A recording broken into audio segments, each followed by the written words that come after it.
Willkommen im Coating Guide. Das Thema Heißbeschichten haben wir schon in mehreren Videos angesprochen.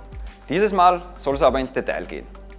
Wie der Name schon verrät, geht es beim Heißbeschichten darum, die Bauteile zuvor im Ofen auf eine gewisse Temperatur zu bringen und danach im heißen Zustand zu beschichten.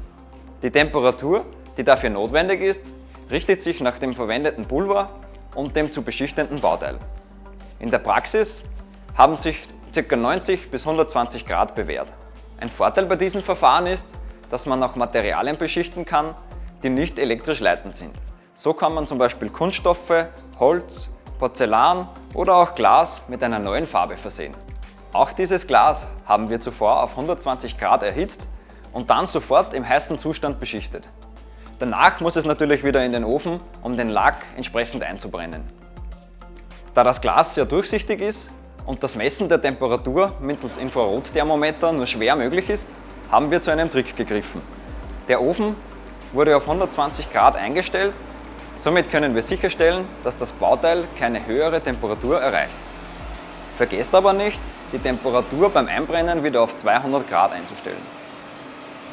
Wie ihr seht, habe ich bei diesem Glas eine Lasur verwendet, sprich einen transparenten Pulverlack. Lasuren sind mittels Heißbeschichten einfacher aufzubringen, denn ihr seht während dem Beschichten schon, ob die Schichtstärke und somit auch der Farbton auf dem ganzen Bauteil gleichmäßig ist. Der wichtigste Vorteil jedoch ergibt sich dadurch, dass ihr auch komplexe Bauteile relativ einfach beschichten könnt, denn somit trickst ihr faradäische Käfige aus. Das Hauptproblem beim Heißbeschichten ist die Kontrolle über die optimale Schichtstärke.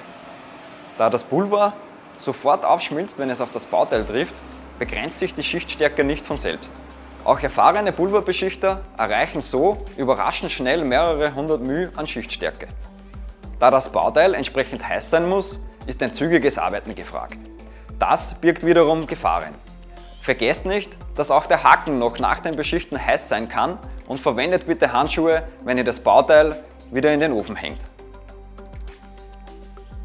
Ich habe mich leider auch schon mal verbrannt, aber euch wünsche ich ein brandblasenfreies Beschichten.